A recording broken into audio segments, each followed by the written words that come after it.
Doctor జీవి సుబ్రహ్మణ్యం గారు ఆంధ్ర సాహిత్య విమర్శ ఆంగ్ల ప్రభావం 16వ భాగం 27/12/20 ప్రభావాలు పరిధులు అనే అంశంలో వివిధ విమర్శన విధానాలన్నీ మనకి వరుసగా చెబుతూ వస్తున్నారు ఆయన.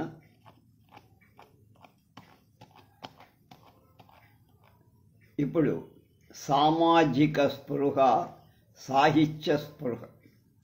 ఆధునిక సాహిత్యానికి సామాజిక స్పృహ ముఖ్యమని, ఆ స్పృహ మార్క్స్ దృక్పథంతో ఏర్పడుతుందని, సామాజిక స్పృహతో కూడిన వస్తువే కవితకు ముఖ్యమని, కవిత్వం సామాన్యులకు అర్థమయ్యేట్లుగా ఉండాలని భావించే అభ్యుదయ వచన కవుల దృక్పథాలను శర్మగారు ఎదుర్కొని అందులోని దోషాలను ఖండించి సాహిత్య ఏ శర్మగారు గుంటూరు సాహిత్య దృక్పథం ఎలా ఉండాలో నిర్దేశించి సాహిత్య స్పృహ నేటి సాహిత్యానికి కావాలని ప్రతిపాదించి ఈ క్రింది వాక్యాలు శర్మగారి దృక్పథాన్ని చాలా వరకు వ్యక్తం చెయ్యగలుగుతాయి. 1. యావత్తు మానవ జీవిత సామగ్రితో కవికి తాదాత్మ్యం ఉంటుంది. అసలు కీలక స్థానంలో ఉన్న విషయం ఈ సామగ్రినంతా సాహిత్య సామగ్రిగా మార్చుకోగలిగితే కళాత్మకమైన ప్రక్రియ ఏదైతే ఉందో అదే సాహిత్య స్పృహ. అండ్ సాహిత్య స్పృహ లేనివాడు సాహిత్య రంగంలో వట్టి న్యూస్ పేపర్ బాయ్. 3. ఈరోజు సాహిత్య రంగంలో సామాజిక చైతన్యం కాదు, సమస్య సామాజిక చైతన్య సాహిత్య చైతన్యంగా మార్చుకునే శక్తి కావాలి కవి. అదే అసలు సమస్య. సాహిత్య చైతన్యమే కవికి సహజమైన గీతుల. మహాకవి బారన్స్ బొరియర్ మాటలు, "It is not given to everyone to take a bath on the multitude. To enjoy the crowd is an art." 4. ఆర్థిక సాంఘిక శాస్త్ర సిద్ధాంతాలుగా ఈ శతాబ్దంలో మనకి అందిన ఉపలబ్ధి ఏది ఉందో అది ఏదో ఒక రాజకీయ పార్టీ గుప్త సొమ్ము కాదు. అది యుగయుగాలుగా జరిగిన మానవీయ ఆలోచన ప్రవాహానికి పరిణామ ఫలితంగా వచ్చే ఆ ఉపలబ్ధి కనుక అది ప్రపంచ మానవులందరిది. విప్లవము, పరిణామము, శ్రామిక నేతృత్వము ఇలాంటివన్నీ రాజకీయ పార్టీల స్వంత ఆస్తి కాదు, ప్రజల ఆస్తి. కవిత్వం అర్థం కావటం, అందరికీ అర్థమయ్యేట్లు కవిత్వం ఉండాలని వచన కవిత్వ ఉద్యమంలోని కొందరి అతివాద ధోరణి ఎదుర్కొంటూ గుంటూరు శేషేంద్ర శర్మ గారు అర్థం కావటం భాషా విషయకమైన సమస్య మాత్రమే కాదని, కవితా శిల్పానికి సంబంధించింది కూడా అని వివరిస్తూ ఇలా, అసలు కవిత్వమే ఒక విచిత్ర భాష, సామాన్య భాష కంటే భిన్నమై కనుక అందరికీ అర్థమయ్యేదే కవిత్వమని కాదు, కవిత్వం అందరికీ అర్థం కావాలని కాదు. ఉత్తర్వు చెయ్యటం సాహిత్యంలో తుగ్లక్ పరిపాలన వంటి. తాత్పర్యం అర్థం అవటం అవ్వకపోవటం అనేది కవిత్వానికి సంబంధించిన విషయం కాదు, అర్థం అవటం భాషకు సంబంధించిన విషయం.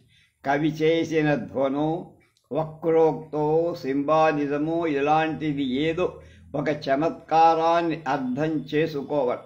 ఈ సబ్జెక్టు మీద సోషలిస్టు సాహిత్య సిద్ధాంతవేత్త అవగాహన ఏమిటో నాకు వాళ్ళు అవలంబించిన దృక్పథం పంథా ఏమిటో అవి కూడా విశదం చేశాం. ఈ మేనిఫెస్టో ఈ గొడవంతా ఒక్క తెలుగుదేశంలోనే సుమా. ఈ పరిస్థితి మరెక్కడా అర్థం కాలేదంటే సిగ్గుపడవలసినవాడు. అర్థం కానివాడే కానీ కవిత రాసినవాడు కాదు. వస్తువు ఒకటి. వస్తువు బంగారం లాంటి ముడిసరు, దాని ఆభరణంగా మార్చే కళ శిల్పం. కానీ ముడిసరకు ఆభరణము శిల్పం, ఈ మూడింటికి తాత్పర్యార్థంగా ఉన్న పదార్థం ఒక్కటే.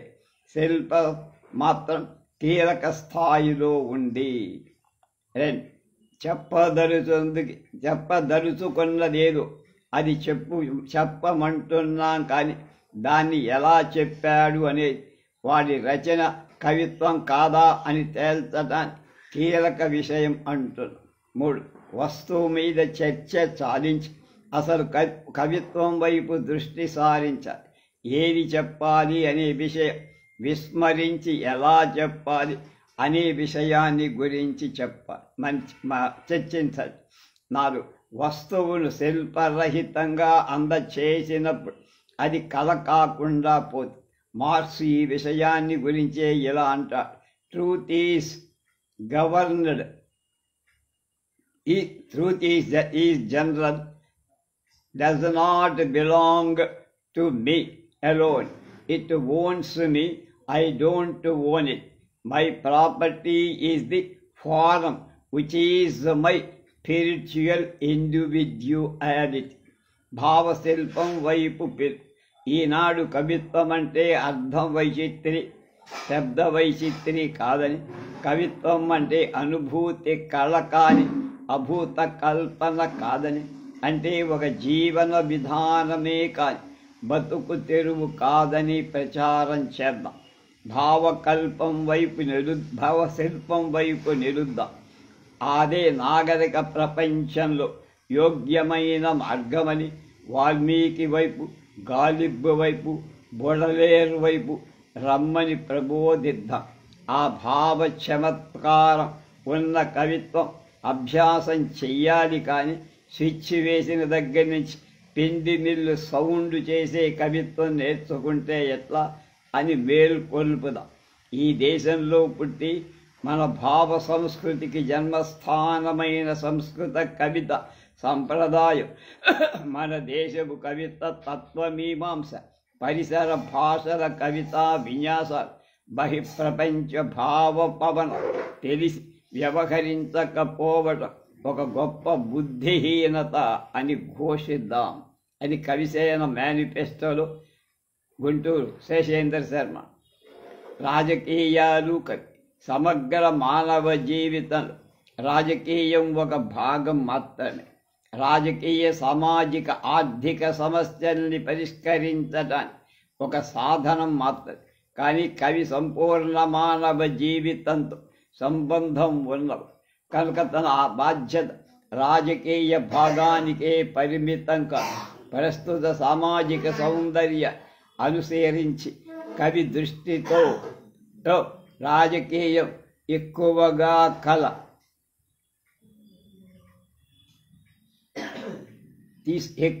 హెచ్చు భాగం తీసుకోవచ్చు. కానీ కవి సంపూర్ణ మానవ జీవితం మీద తనకున్న బాధ్యతను విస్మరించి ఒక పరిమిత ప్రయోజనానికి మాత్రమై బద్ధుడైపోకూడదు. కవి సమాజం, మానవ జాతికి బాధ్యుడు, ఒక రాజకీయ పార్టీకి కాదు. మానవ సమాజ క్షేమం కోసం కవి నాయకత్వం అన్నిటికంటే అగ్రగణ్యం కావాలి అని బల్లగుద్ది చెప్పారు గుంటూరు శేషేంద్ర. కవిత్వంలో కమిత్తే.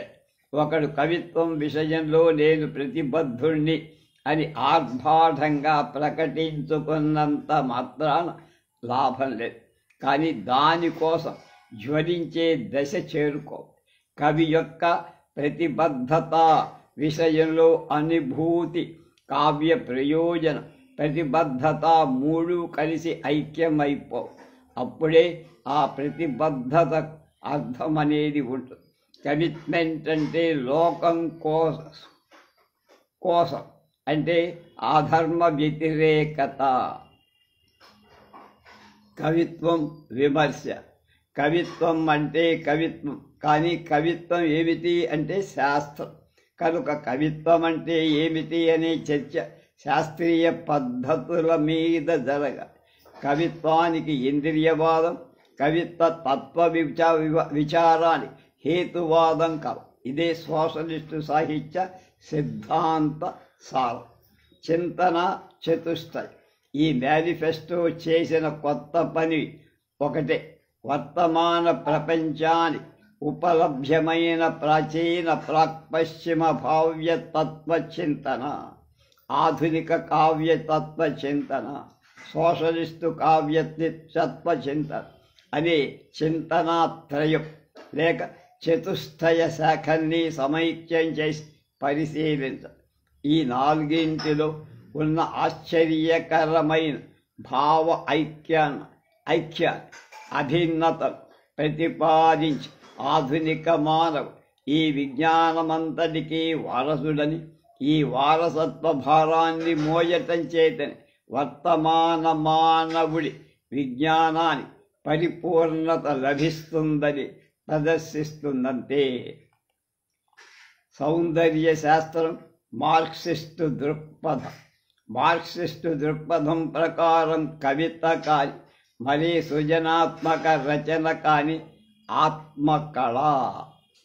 రెండు, సమాజాన్ని మార్చడానికి కళని ఒక అద్వితీయ ఉపాధిగా పరిగణిస్తున్న మార్క్సిస్టు సాహిత్య దృక్పథం సౌందర్య శాస్త్రాన్ని, సైన్స్ ఆఫ్ ఈస్థెటిక్స్ కళా సాహిత్యాన్ని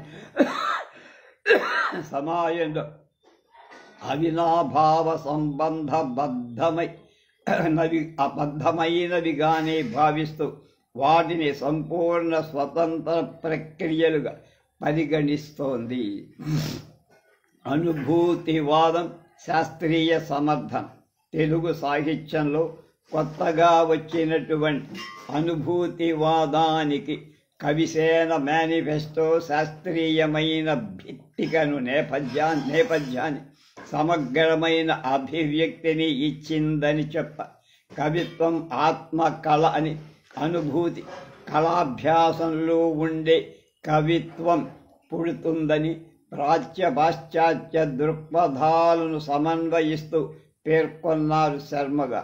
ఏమన్నారు ఒక్కసారి. ఒకటి, అనుభూతి ఇంద్రియ సముపార్జిత జ్ఞానం, అంటే అనుభూతి జ్ఞానానికి ఒక విధమైన రూపాంతరం.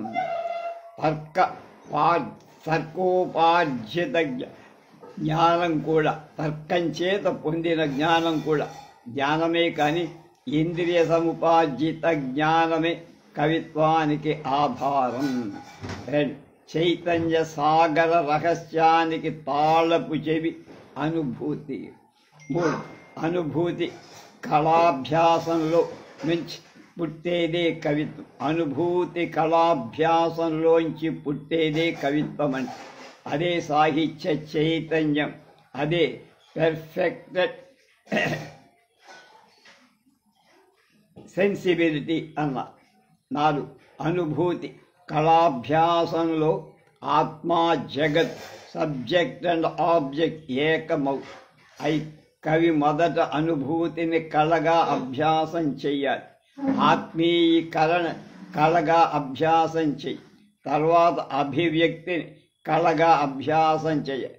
ఈ అవిచ్ఛిన్న అభ్యాస తంత్రంలో పడి జీవితమంతా ఒక తప్పనిసరి అయి కావ్యతంత్రంగా మారిపోతుంది.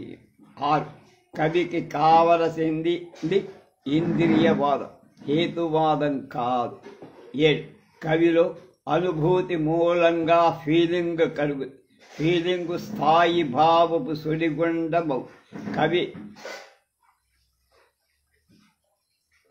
రసపరవశుడవుతా, కానీ కవి రాయటానికి కూర్చున్నప్పుడు మాత్రం రసాన్ని వాగ్రూపం చెయ్యలేడు. సమాహిత స్థితికి వచ్చి తన రసీభవన హేతువైన స్థాయి భావాన్ని ఆశ్రయిస్తా, దాన్ని వాక్ రూపంలోకి తెస్తా. ఎనిమిది, విలక్షణ అనుభూతే విలక్షణ వ్యుత్పత్తి. పాండిత్య సముజ్వలిత అనుభూతి, అనుభూతి ప్రజ్వలిత పాండిత్యం అని మిథునానికి జన్మించిన శిశువే కవి. మళ్ళా విలక్షణ అనుభూతే విలక్షణ వ్యుత్పత్తి. పాండిత్య సముజ్వలిత అనుభూతి, అనుభూతి ప్రజ్వలితమైన పాండిత్యమని మిథునానికి జన్మించిన శిశువే కవి. కవి ఉత్తమ ప్రయోజనం కోసం ఉత్తమ అనుభూతి ఆర్జించాలి. ఆ ఉత్తమ అనుభూతి సత్వగుణైక సాధ్యం. సత్వగుణం లోకంలో తాదాత్మ్యం కలిగించే గుణం. దాని ప్రభావం చేతని లోకపు శోకంతో కవి ఏకమయ్యే దశ చేరగలడు. అంటే శోకించే దశలోకి చేరతాడు. కనుక కవికి శోకం చాలా ప్రధానమన్నాడు శేషేంద్ర. కవితానుభూతి అన్య అనుభూతిని విడదీసే ప్రయత్నం అవాస్తవికం, అశాస్త్రీయం అనేది రిచర్డ్స్లో ప్రధాన ప్రతిపాదన. ఇదే తత్పూర్వం శాంతాయనలో కూడా కనిపిస్తుంది. అంతకుముందు టాల్స్టాయిలో కనిపి. ఈ సారూప్యం పరస్పర సంబంధం చేత, విషయ ఏకత్వ బంధం చేత ఏర్పడిందే ఉత్తమ సాహిత్యం. ఉత్తమ సాహిత్యం ఎప్పుడు మనిషికి ఆశాజ్యోతిని చేతికిస్తుంది. లోకంలో దారి కనిపించని నిస్సహాయ దీనమానవాడికి ఆకాశంలో సూర్యుడు ఏం చేయగలడు? సాహిత్య జ్యోతి ఓదార్చి దారి చూపించాలి. కనుకనే అంటాడు దండి, ఇదం అంధతమ కృత్స్నం జాయేత భువనత్రయం యది శబ్దాహ్వయం జ్యోతిరా సంసారం నదీప్యతే అన్నారు. కవిసేన మేనిఫెస్టో తెలుగు కవుల కళ్ళు తెరిపించింది. విశ్వమానవ తత్వచింతను కవితకు నేర్పింది. వస్తువేదైనా గ్రహించి కావ్య కళాశిల్పంతో వెలార్చే స్వేచ్ఛను ప్రసాదించింది. కవిని విజ్ఞాన నాయకుడిగా ప్రతిష్ఠించింది. విమర్శకు ప్రాచ్య పాశ్చాత్య సమన్వయ దర్శనాన్ని అందించి చింతనా చతుష్టయాన్ని చింతామణి మంత్రంగా బోధించి అనుభూతి కళాభ్యాసంతో సాధించే ఆత్మకళ కవితకు జీవలక్షణంగా చెప్పి కవిత భావకళ వైపు తిప్పి కొత్త రూపును చూపును కలిగించింది. అశాస్త్రీయ దృక్పథాలను ఖండించి రాజకీయాల కంటే మించిన సమగ్ర జీవిత ప్రవృత్తిని సందర్శింపచేసింది. ఆశాజ్యోతిగా నిలిచే ఉత్తమ సాహిత్య సృష్టి కోసం కొత్త పిలుపు ఇచ్చింది. ఒక సృజనాత్మక విమర్శ లక్షణ గ్రంథం కలిగించే సాహిత్య చైతన్యాన్ని కలిగించి డాక్టర్ కేతవరపు రామకోటి శాస్త్రి గారు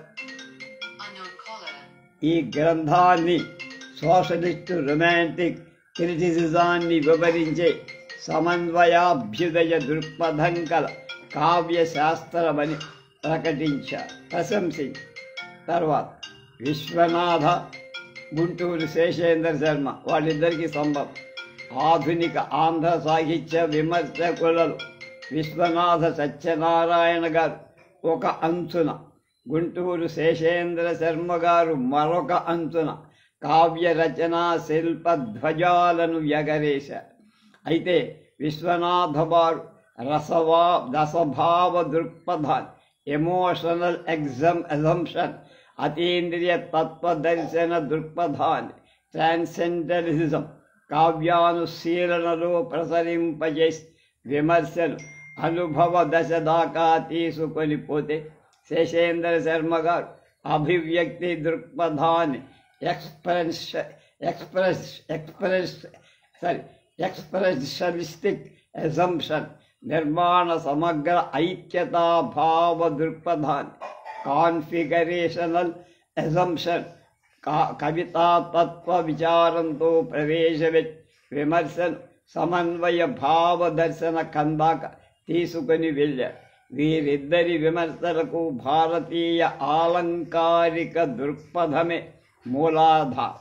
అభినవలోచనం, మణిపూరం, ప్రతీకవాదం, అనాఘాతం, తత్వానుశీలనం, విశుద్ధం, సమన్వయ శిల్ప వివేచనం, ఆజ్ఞాచక్రం, రసానుభవం, సమాశ్రాహం, వీరివరికి కవిత ఒక యోగ విశేష, విమర్శ ఒక దర్శన శాస్త్రం.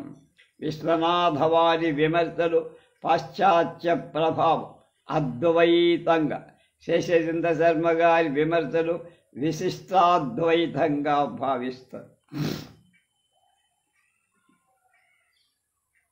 ప్రభావాలు, పరిధులు.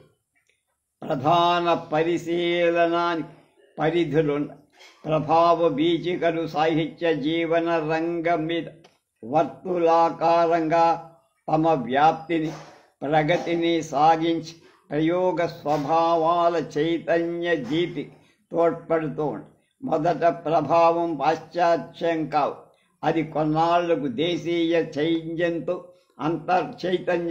అంతర్భాగమైపోతుంది. అది పునశ్చైతన్యాన్ని పొందటానికి మరలా సాహిత్య ప్రభావాన్ని పొందచ్చు. ఇది మరలా దేశీయమై లీనమై పోక తప్ప. ఈ వర్తుల పరంపర పరిశీలనమే ప్రభావశీలన. జేటెష్యు అన్న మాటలు ఇక్కడ మనం స్మరించాలంటున్నారు Subrahmanyam. And author may introduce the influence of foreign author into literary tradition, and then, as in the case of the Byronic tradition, in Russia, it may proceed largely from the influence of the native author, that is Pushkin.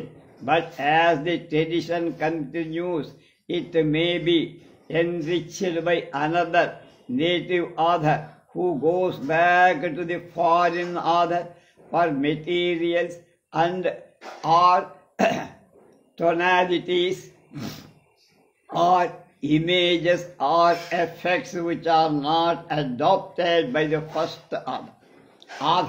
ఈ మాటలు కవిత్వానికి ఎంత వర్తిస్తాయి, విమర్శకు కూడా అంతే వర్తిస్తాయంటున్నారు doctor G V.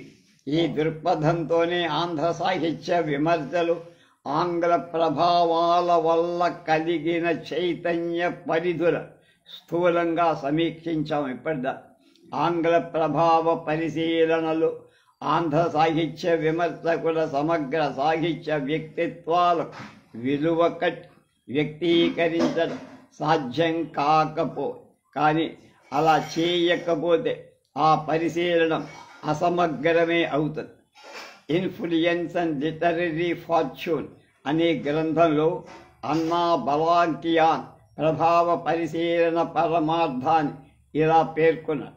One is sometimes led to wonder whether any study of influence is truly justified unless it succeeds in elucidating the particular qualities of the borrower, in revealing along with the influence and almost in spite of it what is infinitely more important, the turning point at which the writer frees himself of the influence and finds its original.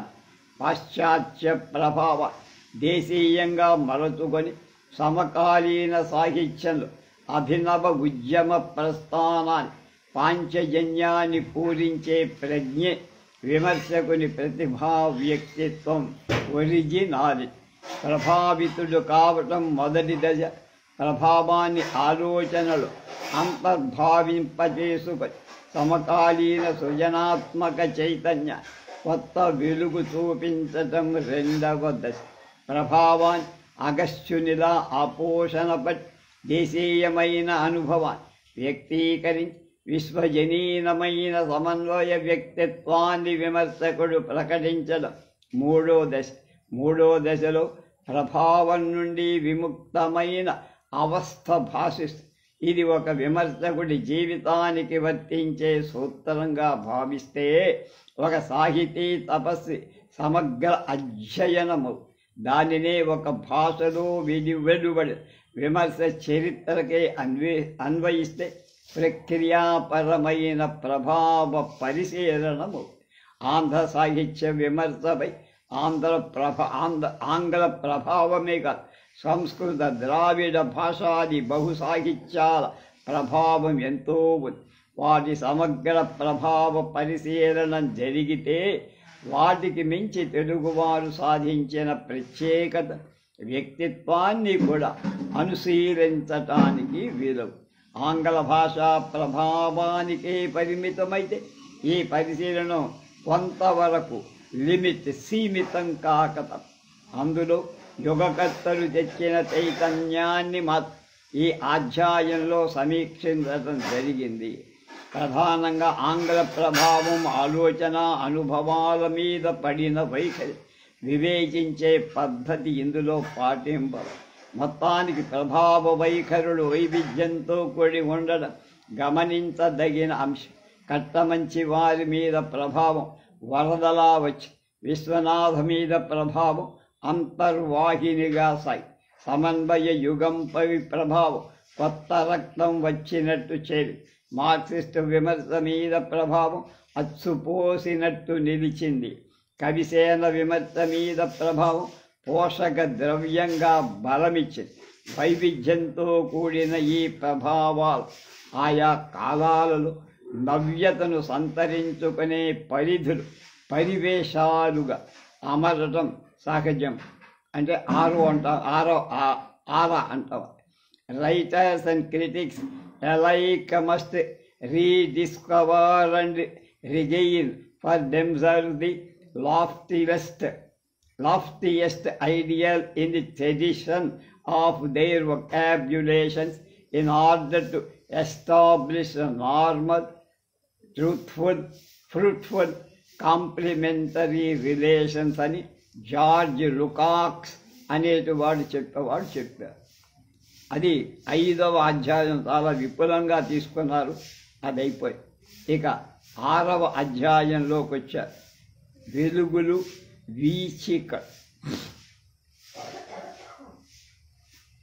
What the theory attempts to provide is a system of measurement by which we can compare not only different experiences belonging to the same personality, but different personalities also.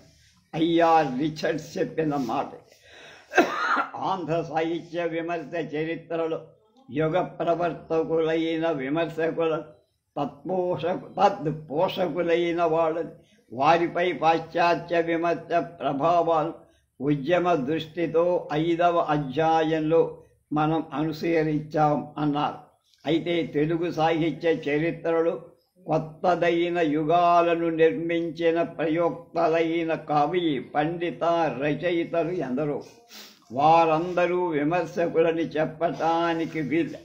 వారిలోని విమర్శ సృజన వ్యాపారాన్ని ఆశ్రయించి వివిధ ప్రయోగాలు చేసి అయినా వారిలో కొందరు సాహిత్య విమర్శ పరిణామాన్ని పొందటానికి, మలుపులు తిరగడానికి, కొత్త పుంతలు తొక్కడానికి తమ దృక్పథాలను సాహిత్యంలో ప్రసరించి పరోక్షంగా తోడ్పడ్డారు. వారిపై కూడా సాహిత్య పాశ్చాత్య ప్రభావం, విశేషించి ఆంగ్ల ప్రభావం బలంగా పనిచేది. విమర్శకు వాళ్ళు బాటలు చూపకపోయిన ఆలోచనలపై వెలుగులు కుమ్మరించారు. ఆ వెలుగుల వీచికలు ఆంగ్ల ప్రభావ ముద్రితాలై ఉండటం చేత ఈ ప్రభావ పరిశీలనలు చోటు చేసుకున్నాయి. అంటే తన రీసెర్చ్లో ఒకటి గురజాడ అప్పాలు, వీరేశలింగం పంతులు గారి నుండి ప్రారంభమైన ప్రయోగ యుగంలో ఆధునికత, మోడర్నిజాన్ని ఆంధ్ర సాహిత్య రంగంలో సుప్రతిష్ఠితం చేసిన గౌరవం గురజాడ అప్పారావు గారి దక్కు. ఆధునికత అన్న భావం ఆంగ్ల ప్రభావం వల్ల తెలుగు రచయితలు నేర్చుకున్నదే. పీటర్ ఫాక్నర్ మాటల్లో ఆధునికత అంటే modernism is a part of historical process by which the art Arts have disassociated themselves from the 19th century assumptions which had come in the course of time to seem like dead conventions. These assumptions about literary forms were closely related to particular relationship between the writer and his readers. On the whole, a stable relationship in which you could assume a community of attitude, a shared sense of reality. 19వ శతాబ్దపు సాహిత్య సిద్ధాంతాలకు స్వస్తి చెప్పి సామాజిక వాస్తవాల వైపు దృష్టి మళ్లించి సామాజిక సమస్యలతో సన్నిహిత సంబంధాన్ని పెంచుకొని సాహిత్య ప్రక్రియల్లో వాటికి సజీవ కళారూపాలు కల్పించి సమాజ చైతన్య సమున్మేషింపచేసే వివిధ దృక్పథాలను సాహితీ రంగంలో ప్రయోగాత్మకంగా ప్రతిష్ఠించే ప్రయత్నం ఏదైతే ఉందో అది ఆధునికత. మళ్ళా ఒక్కసారి 19వ శతాబ్దపు సాహిత్య సిద్ధాంతాలకు స్వస్తి చెప్పి సంబంధాన్ని పెంచి సాహిత్య ప్రక్రియలో వాటికి సజీవ కళారూపాలు కల్పించి సమాజ చైతన్యాన్ని సమున్మేషింపచేసి వివిధ దృక్పథాలు సాహితీ రంగం ప్రయోగాత్మక ప్రతిష్ఠించే ప్రయత్నమే ఆధునికత. అయితే సామాజిక వాస్తవికత సంశ్లిష్టమై దాని సాహిత్యంలో ప్రతిబింబింపచేయదలుచుకున్న రచయిత దాని సంశ్లిష్ట స్వభావం ఒక సమస్యగా నిలుస్తుంది. దాని సాహిత్యంలో ప్రతిఫలింపచేసే యత్నంలోనే ప్రక్రియారూపం అభివ్యక్తి ఆకృతి తాలుస్తాయి. Stephen Spender the struggle of modern అనే రచనలో ఆధునికత కోరే రచయిత యొక్క సాహిత్య ప్రవృత్తులను 2 విధాలుగా ఆయన ఆలోచించాడు, వివేచించాడు. అంటే first, modern art is that is which the artist reflects awareness of an unprecedented modern situation in form and idiom. And second, that the principle of reality in our time is peculiarly difficult to grasp and that realism is not an adequate approach to it. గురజాడ్ తన రచనలో ఆధునికతను సమకాలీన సామాజిక సమస్యల నవ్య సాహిత్య ప్రక్రియల ద్వారా వ్యావహారిక భాషా ప్రయోగం ద్వారా అభివ్యక్తీకరించటానికి ప్రయత్నం చేశారు. దానికి వాస్తవవాదాన్ని ఉపలంబంగా గ్రహించి గురజాడవారి వాస్తవవాదం సవిమర్శక వాస్తవవాదమని విమర్శకులు వివేచిస్తారు. ఈ దృక్పథాన్ని వివరిస్తూ రాంభట్ల కృష్ణమూర్తి చేసిన సమీక్ష గమనించాలి. సవిమర్శక వాస్తవికత కూడా మనం పైనుంచి దిగుమతి చేసుకున్నదే. పరిణామ సమాజం వికసించిన వాస్తవికత ఇది. ప్రజాస్వామ్యం పేరుతో ఈ సమాజం ఆవిర్భవించి స్వాతంత్రం, సౌభ్రాత్రం, సమానత్వం అన్నది దీని నినాద. ఈ సమాజ ఆవిర్భావాన్ని పూర్వం ఫ్యూడల్ శక్తులతో సకల రంగాల్లో యుద్ధం చేయాల్సి ఉంది.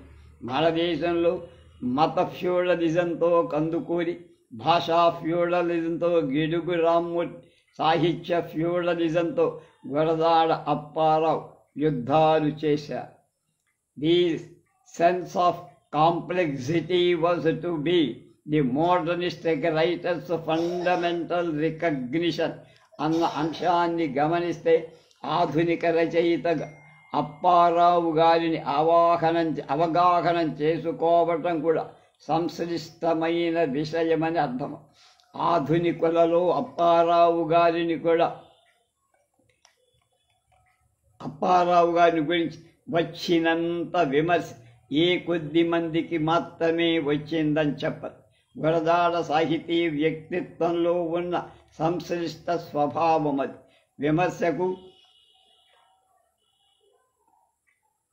విమర్శకులు ఆ అంశాలను ఇవాల్టికి విశ్లేషిస్తూ విమర్శలు రాస్తూనే ఉన్నారు. మచ్చుకు కొన్ని. ఒకటి, గురజాడ ఆధిక్యానికి 4 కారణాలు చెప్పాడు. అతని మార్గాన్ని ముందుకు తీసుకుపోయిన శ్రీశ్రీ అవి. ఒకటి, సామాజిక పరిణామానికి విప్లవ పంథాలు వేగం సాధించిన మహాకవి కావడం, అంటే స్పీడ్ పెంచారు. భవిష్యత్తు. 2, భవిష్యత్తు మీద గురజాడకు విశ్వాసం ఉండదు. 3, జీవత్తు భాషకు రచనలో స్థానం కలిగింది. 4, సర్వజనీనత. 2, కావ్య భాషను గురించి గురజాడ అప్పారావుకున్న ఆధునిక భావాలు కెవి రమణారెడ్డి ఎలా అన్నారు? కావ్య భాష విషయంలో అప్పారావు చేసిన పని ఇంగ్లీష్లో ఛాజర్ చేసిన పని లాంటిది. కావ్య భాష గ్రంథ ప్రమాణం కాక జాతి సాంఘిక ప్రమాణమే ముఖ్యమని, ప్రజలకు సంబోధకమయ్యేందుకు నిత్య సంభాషణను ప్రాణవంతంగా గ్రహించి స్పష్టమై సుపరిచితమై భాషను చేపట్టడంలో ఇద్దరే. కావ్య భాష బాగా కృతకమైన అర్థ అవబోధ దుష్కరమైపోయిన రోజులు మళ్ళీ మామూలు మాటల సత్తా కావ్యానికి పట్టించిన వర్డ్స్వర్త్ తన జాతి జనుల గ్రామ్యాన్ని కావ్యాలకెక్కించి దాని చేవను లోకానికి ఎరిగించిన రాబర్ట్ బర్న్స్ అప్పారావు అభిమానులు కావటం గమనించాలి. 3, తెలుగులో మొట్టమొదటి ఆధునిక కవి గురజాడ. ఆయన ప్రారంభించిన నవ్య కవితారి ఆధునికతకు ఆరంభం అన్నాడు డాక్టర్ వేల్చేరు నారాయణరావు. 4, తెలుగు సాహిత్యానికి 20వ శతాబ్దం ద్వారాన్ని తెరచిన మహాద్రష్ట గురజాడ. ఈయనతో తెలుగు సాహిత్యంలో హేతువాద యుగం ప్రవేశించి స్థూలంగా 1920 నుండి 30 దాకా రాజ్యం చేసిన భావ కవిత్వానికి ముందే సామాజిక హేతువాద సాహిత్యాన్ని వ్రాసిన వాడు ఆయన. అంటే ఆయన తర్వాత కవిత్వం మళ్ళీ 10 ఏళ్ల పాటు వెనక చూసి మళ్ళీ శ్రీశ్రీ వచ్చి గురజాడ వేసిన అడుగు జాడలో ముందుకు వెళ్లాల్సి వచ్చింది.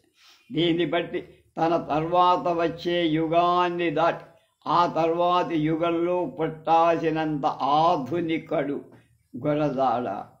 ఈ విధంగా గురజాడ తన కాలంలో ప్రచారానికి వచ్చిన ఆధునిక భావవ్యాప్తికి, సామాజిక స్పృహకి సర్వ విధాల అంకితమై కవిత్వం రాసిన మొట్టమొదటి ఆధునిక కవి, మొట్టమొదటి ప్రజాకవి. మన సాహిత్య యుగానంతటికి నన్నయ్య నుండి ఇవాల్టి దాకా 2 భాగాలు చేస్తే రెండో భాగం మొదట నిలబడ్డవాడు గురజాడ. ఆయన ఆధునిక యుగానికి ఆది కవి అన్నాడు అద్దేపల్లి రామ్మోహన్ రావు. కవిత్వం, నాటకం, కథానిక మొదలైన ప్రక్రియల ద్వారా తెలుగు సాహిత్యంలో ఆధునిక స్పృహ, హేతువాద, వాస్తవికవాదాల, వ్యావహారిక భాషా ప్రయోగోద్యమ స్పృహను వ్యాప్తి చేసిన గురజాడ వ్రాసిన వ్యాసాలు కానీ, తదితర సమీక్షలు కానీ సాహిత్య విమర్శ స్థాయికి అందుకున్నట్లు కనపడు. ఆయన ఉద్యమం సాహిత్య విమర్శ వైపు అసలు మొగ్గనే లేదు.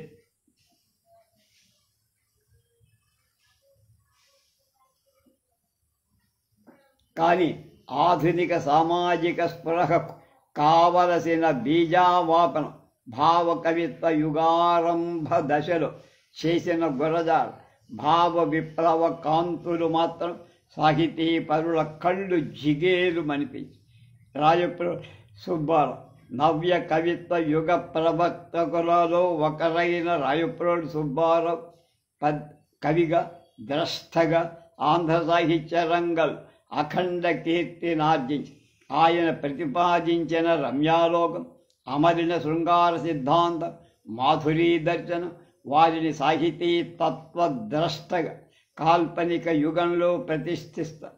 కవికి స్వీయ సాహిత్య దర్శనం ఒకటి తప్పక ఉండాలన్న స్పృహను ఆయన ఆధునిక యుగానికి కల్పించినవాడు. ఆయన రచించిన కావ్యాల వెనుక అపార జీవిత విమర్శ. ఆ విమర్శ సాహిత్య సిద్ధాంతంగా రూపొందించే భావనాశక్తి, సౌందర్య తత్వ దర్శనంతో సంవదించే సమన్వయ శక్తి. వారి రమ్యాలోకం, మధురీ దర్శనం ఛందోమయంగా వెలువడి సాహిత్య సిద్ధాంత గ్రంథ. ఈ సిద్ధాంతాన్ని కళాఖండాలలో రమణీయంగా ఆవిష్కరించి కవయ్యారు. రూప నవనీతంలో ప్రతీకాత్మక పాత్రల ముఖంగా చర్చించి వ్యాఖ్యాత అయ్యారు. ఈ సిద్ధాంతాలని విమర్శగా వెలయించినట్లయితే అభినవ విమర్శకాచార్యులుగా అఖండ కీర్తి పొందేవారు. అంతర్జాతీయంగా అయిన వారు ప్రసరించిన వెలుగు విమర్శకు ఒక వినూత్న దృక్పథాన్ని ప్రసాదించిందంటలో విప్రపతిపత్తి లేదు. వారి సిద్ధాంతాల మీద భారతీయ సౌందర్య తత్వ ప్రభావం బలీయంగా కనబడుతున్న సజాతీయ పాశ్చాత్య సిద్ధాంతాల వినిమయం, వివేచన మధురంగా కనిపిస్తుంది. రాయప్రోలు వారు శృంగార రసతత్వాన్ని అభినవంగా దర్శించారు. అది విశుద్ధ సాహితీ దర్శనం. ఈ అంశాన్ని ఆయన మొదట స్పష్టం చేసి లోకంలో ఆధ్యాత్మిక దర్శనమని సాహిత్య దర్శనమని రెండు విధాలుంటాయని చెప్పి ఆధ్యాత్మిక దృష్టితో సాహితీ తత్వాన్ని విమర్శించే విధానాన్ని వేరు చేశారు. ఆధ్యాత్మిక దర్శనం చేసేవాళ్ళు వేదాంతం, వాడు బుద్ధివాదు. సాహితీ దర్శనం చేసేవాళ్ళు సహృదయ, వారు హృదయవాదు.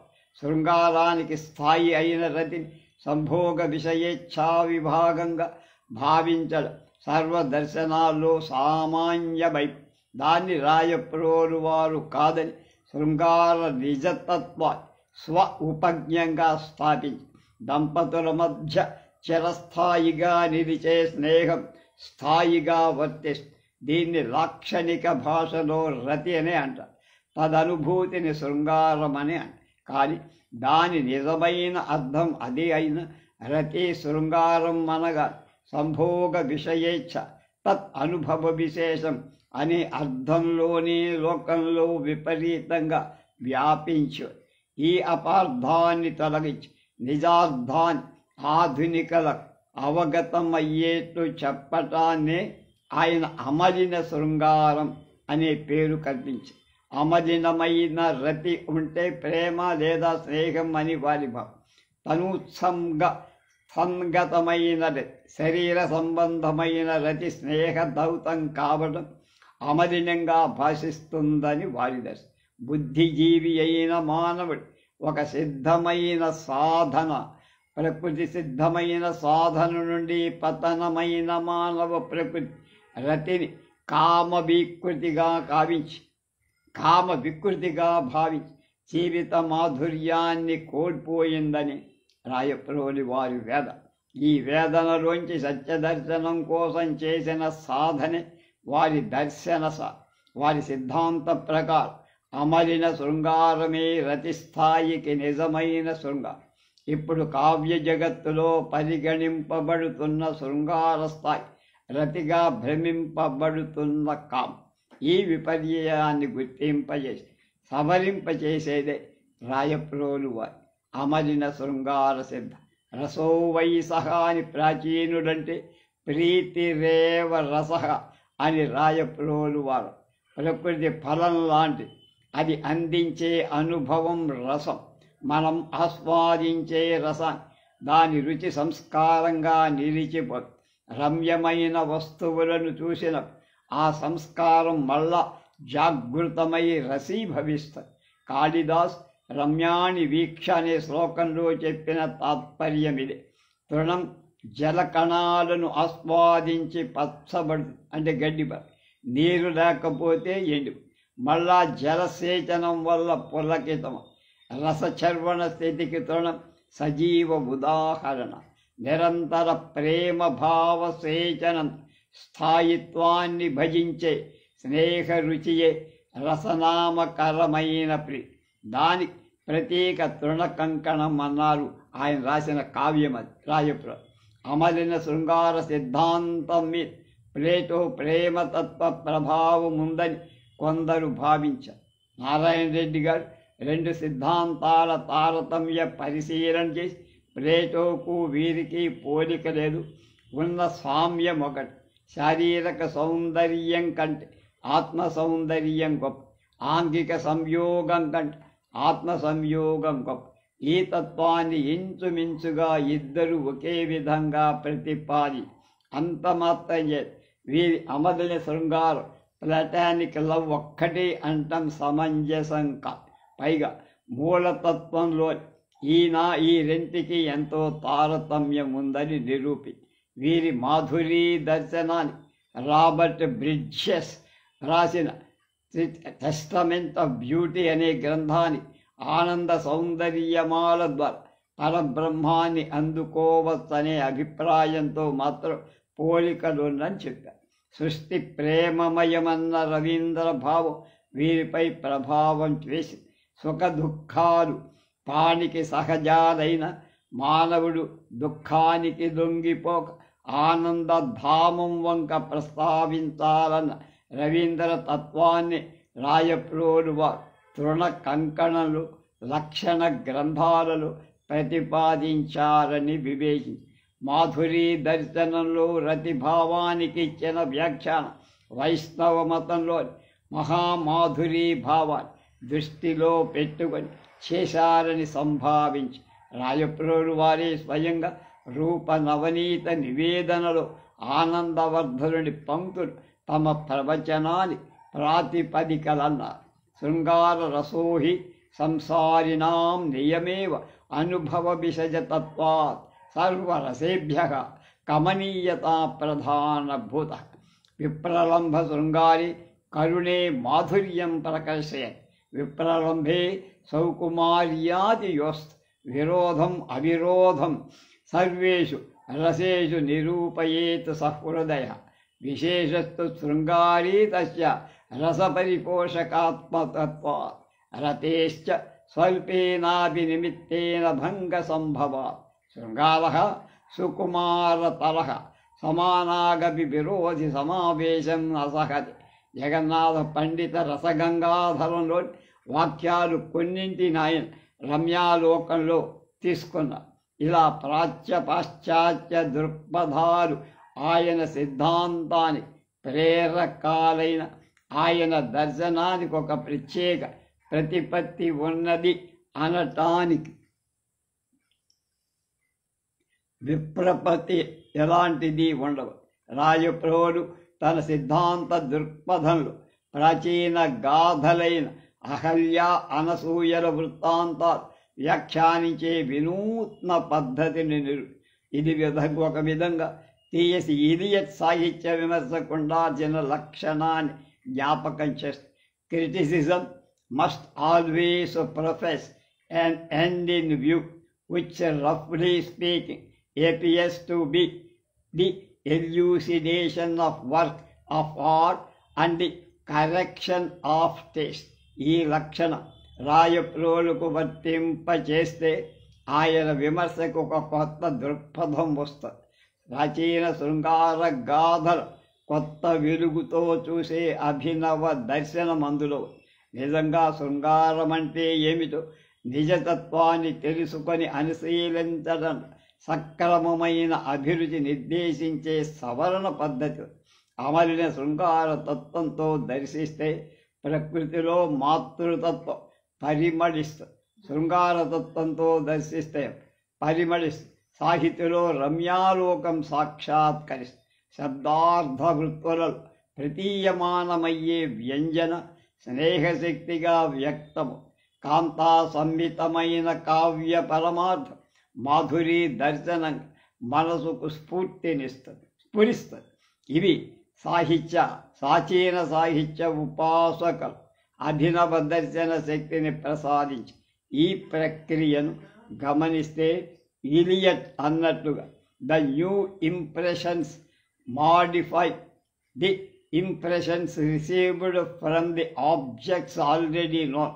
An impression need to be constantly refreshed by new impressions in order that it may persist at all. It needs to take its place in system of impression. And this system tends to become articulate in a generalized statement of literary beauty అన్న సాహితీ స్వభావ ఆవిష్కరిస్తూ ఉండటం ఉన్నట్టుగా గమనించడం సలు. Poetry may affect revolutions in sensibility such as the periodically needed, may help to break up the conventional modes of perception and valuation, which are perpetually forming and make people see the world afresh or some new part of it.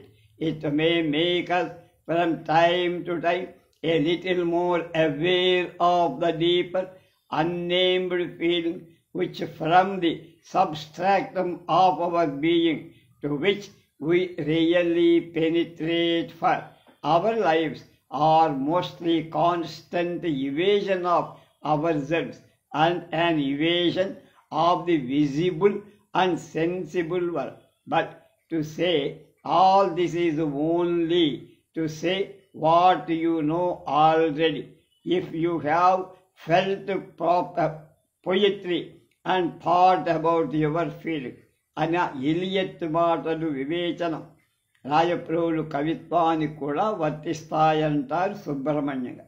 వారి సిద్ధాంతం ప్రకారం పరంపరాగతంగా వస్తున్న శృంగార రసభావన అభినవ తత్వ గౌరవాన్ని నరనారీ ప్రణయ జీవితాల స్థాయిగా ఉండే స్నేహమేమిటో తెలియవచ్చు. దాన్ని అమరిన శృంగారమనే పేరు కొత్తగా ఆయన పెట్టారు. అమరిన శృంగారం అనుభవ సిద్ధమైన తరతరాల నుండి విస్మృతమై విపరీత వ్యాఖ్యకు గురైపోయి ఈ అనుభవ సత్యాన్ని రాయప్రోలు బయటికి తీసి వెలుగునిచ్చి ప్రతిపాదించి మనకు తెలిసిన సత్యాన్ని ఆలోచనాలకు కళ్ళకు అందించి కవితాకృతిలో రమణీయంగా ఆవిష్కరించి కవితా తత్వాన్ని గురించి ఆధునిక యువ ప్రవర్తకులైన ఆంగ్ల విమర్శకుల అభిప్రాయాలు రాయప్రోలు సంవదించుకోవటం అపూర్వ. అనువర్తిత విమర్శలో ఈ సిద్ధాంతం అన్వయింపబడితే ఇలియట్ భావ రాయప్రోలు విమర్శలో వెలుగు చూసి ఉండేది. రాయప్రోలు సౌందర్య తత్వశాస్త్ర ప్రభావం కూడా బలంగా సౌందర్య తత్వ వివేచకుల్లో ప్రధానంగా 3 విధాల వారు ఉంటారుగా అని పాశ్చాత్యులు చెప్తారు. వాళ్ళు ఒకటి ఫార్మలిస్టులు, ఐడియలిస్టులు, ఎక్స్ప్రెషనిస్టులు. వీరి దృక్పథాల్లో గల భేదాన్ని ఇలా అనుకోవాలి. ఫార్మలిస్టు అనేవాడు సౌందర్యం రూపంలో నివసిస్తాయని, ఐడియలిస్ట్ అనేవాడు సౌందర్యం వస్తుతత్వంలో ఉంటుందని, ఎక్స్ప్రెషనిస్టులు అనేవాడు జీవ కళలో సౌందర్యం ఉందని అభిప్రాయపడు. అంటే ఫార్మలిస్టులు అంటే రూపాభిమానం, ప్రకృతి యొక్క బాహ్యాంగంలో అన్నమయ కోశంలో సౌందర్యాన్ని అనుభవిస్తారు. ఎక్స్ప్రెషనిస్టులు అభినయాభిమానం, రూపాన్ని జీవమయంగా చేసి అనేక రకాలుగా చెలింపచేసే ప్రాణమయ కోశాన్ని సౌందర్య నిలయంగా ఎంచుకుంటారు. ఆత్మాభిమానులైన ఐడియలిస్ట్ విజ్ఞాన కోశ ప్రచారంలో సౌందర్య స్ఫురణం ఏర్పడుతుందని భావిస్తారు. రాయప్రోలు వారు సౌందర్య తత్వ దర్శనంతో ఐడియలిస్టులని నిర్ద్వంద్వంగా మనం చెప్పదు. చిరస్నేహ ప్రవృత్తి ఆత్మచిత్కళ అయిన ప్రేమ భావంతో ఉపజీవించే రతిగా జీవనయతిని కావ్య జీవితాన్ని లాలించి స్థాయిగా చర్యమాణమై రసానంద సంసిద్ధిని ప్రసాదిస్తుందని ప్రతిపాదిస్తారు రాయప్రోలు. వారి దృష్టితో రమ్యాలని సాత్విక ప్రేమ కోశపేశలమైన వత్సలామృత రుచు. అలాగే రాయప్రోలు రమ్యాలోకం మాధురీ దర్శనము. మాధురీ దర్శనం ఆత్మచిత్కళారూపమైన ఆనంద బిందువు ప్రసరించే రమ్యలో. రమ్య విషయంలో అన్నిటిలో 3 గుణాలు ఒకటి రూప సౌందర్యం, 2 ప్రేక్షకుల ఇంద్రియాలను పొలకించే విషయాత్మక సౌందర్యం సెన్షియస్ బ్యూటీ, 3 భావార్థాల వల్ల జీవ సంచలనం వలన స్ఫురించే సౌందర్యం. ఈ మూటిని ఒక్క సూత్రంలో ప్రతిపాదించటం కష్టం. ఇవి 3 చేరి వస్తువును ఉత్కృష్టంగా సర్వాంగ సుందరంగా ఏర్పరుస్తాయి. అంటే అంతరార్థాన్ని, బాహ్య రూపాన్ని సాధు సామంజస్యం ఏర్పడినట్టు బాహ్యాంశాల ప్రయోజనకారుడై ఉపచరించటం పట్ల ఔత్కృష్ట్యం సౌందర్యం సిద్ధింపబడినట్టు ఊహిస్తున్న తమ సౌందర్య తత్వ జిజ్ఞాసుల దృక్పథాన్ని రాయప్రోలు రమ్యాలోకం దృష్టాంతం. రాయప్రోలి వారి దర్శనం విమర్శ మూలం, దాని జన్మస్థానం భారతీయ ధ్వని దర్శనం, దాని పరిమళం పాశ్చాత్య సౌందర్య తత్వ సమన్వయం. రేపు త్రిపురనేని రామస్వామి గారి భావాలు ఏమిటో మళ్ళా ఒకసారి క్రోడీకరించి చెప్తారు.